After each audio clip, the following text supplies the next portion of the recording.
ನಟ ದರ್ಶನ್ 18ನೇ ತಾರೀಕಿನವರೆಗೂ ಕೂಡ ಜೈಲು ಊಟನೇ ಮಾಡ್ಕೊಂಡಿರಬೇಕಾ? ಸ್ವಾಮಿ, ನನಗೆ ಜೈಲು ಊಟ ಸೇರ್ತಾ ಇಲ್ಲ, ತಿಂದರೆ ಸಾಕು ಅಜೀರ್ಣ ಆಗ್ತಾ ಇದೆ, ವಾಂತಿ ಆಗ್ತಾ ಇದೆ, ಅತಿಸಾರ ಆಗ್ತಾ ಇದೆ, ಇದೊಂಥರ ಫುಡ್ ಪಾಯ್ಸನ್ ಆದಂಥ ಎಫೆಕ್ಟ್ ನನ್ನ ದೇಹದ ಮೇಲೆ ಆಗ್ತಾ ಇದೆ. ಆಲ್ರೆಡಿ ನಾನು 10 kg ತೂಕವನ್ನು ಕಳೆದುಕೊಂಡಿದ್ದೇನೆ. ನನಗೆ ಮನೆಯಿಂದ ಊಟಕ್ಕೊಂದು ವ್ಯವಸ್ಥೆ ಮಾಡಿಸಿ ಸ್ವಾಮಿ, ನನಗೊಂದು ಮನೆ ಊಟಕ್ಕೆ ಬೇಕಾಗಿದೆ ನನಗೆ ಅಂತ ಅರ್ಜಿಯನ್ನು ಹಾಕ್ಕೊಂಡಿದ್ದು ಆರೋಪಿ ದರ್ಶನ್.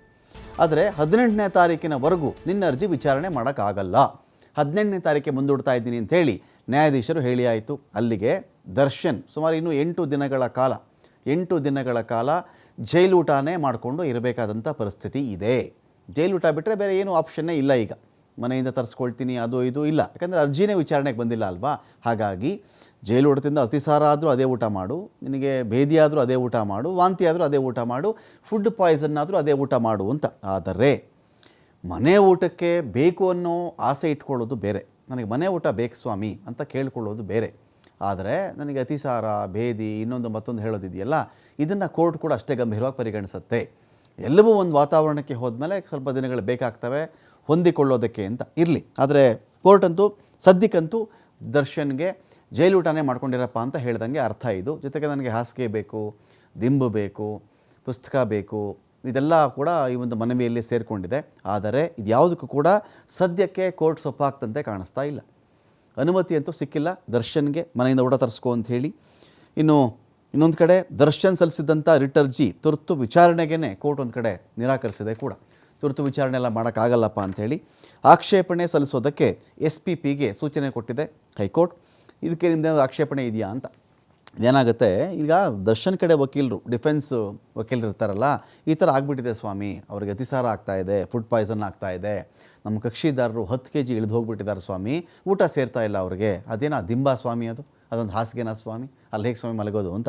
ಎಷ್ಟೋ ದೊಡ್ಡ ದೊಡ್ಡ ಹೋಟೆಲ್ಗಳಲ್ಲೇ ಈ ಕೊಳಕು ದಿಂಬುಗಳಿರ್ತವೆ ಅಥವಾ ಕೊಳಕು ಹಾಸಿಗೆಗಳಿರ್ತವೆ. ಇನ್ನು ಜೈಲಲ್ಲಿ ಅಂದರೆ ಕೇಳಬೇಕಾ, ಇನ್ನೆಂಥ ಅದ್ಭುತ ಹಾಸಿಗೆ ತರ್ಸೋಕ್ಕೆ ಸಾಧ್ಯ? ನಟ ಯಾರು ಬಂದಿದ್ದಾನೆ ಅಂಥೇಳಿ ಮಾಡೋಕ್ಕಾಗಲ್ಲ ಅಲ್ವಾ. ಎಲ್ರಿಗೂ ಏನು ಕೊಟ್ಟಿರ್ತಾರೆ ಅದನ್ನೇ ಕೊಟ್ಟಿರ್ತಾರೆ. ದಿಂಬು ಕೊಳಕು ಇರಬಹುದು, ಅಲ್ಲಿ ಹಾಸಿಗೆ ಕೂಡ ಕೊಳಕಿರಬಹುದು. ಎಷ್ಟೋ ಕಾಯಿಲೆ ದಿಂಬು ಹಾಸಿಗೆಯಿಂದನೇ ಬರ್ತವೆ ಅಂತ ಕೂಡ ಇದೆ. ಇರಲಿ, ಸೊ ಇದರ ಮಧ್ಯದಲ್ಲಿ ಸ್ಪೆಷಲಾಗೇನು ಮಾಡೋಕ್ಕಾಗಲ್ವಲ್ಲ. ಇದಕ್ಕೇನಾದರೂ ಒಂದು ವೇಳೆ ನೋಡಿ, ದರ್ಶನ್ಗಿಲ್ಲಿ ನಿಜವಾಗಿ ಸಮಸ್ಯೆ ಆಗೋದೇನು ಅಂತ ಹೇಳಿದ್ರೆ, SPP ನಮ್ಮ ತಕರಾರು ಇಲ್ಲ ಸ್ವಾಮಿ, ಸ್ಪೆಷಲ್ ಪಬ್ಲಿಕ್ ಪ್ರಾಸಿಕ್ಯೂಟರ್ ಅಂದರೆ ಇಲ್ಲಿ ಸರ್ಕಾರಿ ವಿಶೇಷ ಅಭಿಯೋಜಕರಿದ್ದಾರಲ್ಲ, ಇವರು ಏನಾದರೂ ಅಂದರೆ ರೇಣುಕಾಸ್ವಾಮಿ ಪರವಾಗಿ ವಾದ ಮಾಡೋದು. ಈಗ ರೇಣುಕಾಸ್ವಾಮಿ ಪರವಾಗಿ ವಾದ ಮಾಡೋಕ್ಕೆ ಅಂತ ಇರ್ತಕ್ಕಂಥವ್ರು ಇವರೇನಾದರೂ ಅದು ಹೇಗೆ ಕೊಡ್ತೀರಾ ಸ್ವಾಮಿ, ಏನು ಸ್ಪೆಷಲ್ಲ? ಬಂದಿರೋದು ಯಾವ ಕೇಸಲ್ಲಿ ಸ್ವಾಮಿ? ಟಾರ್ಚರ್ ಮಾಡಿ ಕೊಂದಿರೋದು, ಎಲೆಕ್ಟ್ರಿಕ್ ಶಾಕ್ ಕೊಟ್ಟಿರೋದು, ಮರ್ಮಾಂಗಕ್ಕೆಲ್ಲ ಹೊಡೆದಿರೋದು, ಬೆನ್ನ ಮೇಲೆ ಬಾಸುಂಡೆಗಳು ಬಂದಿವೆ, ಬದುಕಿರಬೇಕಾದ್ರೆ ಆ ಮನುಷ್ಯನ ಕಣ್ಣು ಹೋಗುವಷ್ಟು ವಿಕಾರವಾಗಿ, ವಿಚಿತ್ರವಾಗಿ, ವಿಲಕ್ಷಣವಾಗಿ ಆತನನ್ನು ಕೊಂದು ಹಾಕಿದ್ದಾರೆ ಇವರು. ಇಂಥ ಆರೋಪಿಗಳಿಗೆ ನೀವು ಕೇಳದ ಊಟ, ಕೇಳದ ಹಾಸಿಗೆ, ದಿಂಬು, ಪುಸ್ತಕ, ಏನು ರಾಜರ ಆತಿಥ್ಯನ ಇದು? ಯಾರನ್ನ ಗೆಸ್ಟಾ ಪರಪ್ಪನ ಅಗ್ರಹಾರಕ್ಕೆ? ಏನು ಸೆಲೆಬ್ರಿಟಿಯಾಗಿ ಬಂದಿರೋದು ಅಗ್ರಹಾರಕ್ಕೆ, ಇಲ್ಲಾಂದರೆ ಆರೋಪಿಯಾಗಿ ಬಂದಿರೋದಾ ಇಲ್ಲಿಗೆ? ಏನಾಗಿ ಬಂದಿರೋದು ಈ ವ್ಯಕ್ತಿ? ಹಾಗೆಲ್ಲ ಬೇಡ ಸ್ವಾಮಿ, ಇದೆಲ್ಲ ನಾವು ಒಪ್ಪಕ್ಕಾಗಲ್ಲ, ನಮ್ಗೆ ಇದು ಆಕ್ಷೇಪಣೆ ಇದೆ, ಬಲವಾದ ಆಕ್ಷೇಪಣೆ ಇದೆ ಸ್ವಾಮಿ ಅಂತ ಹೇಳಿದ್ರೆ ಅದನ್ನು ಕನ್ಸಿಡರ್ ಮಾಡುತ್ತೆ ಕೋರ್ಟ್. ಬಂದಿರೋದು ಯಾರು ಸ್ವಾಮಿ? ಏನು ಶೂಟಿಂಗ್ ಅಂತನಾದರೂ ಬಂದಿದ್ರಾ ಅಲ್ಲಿ?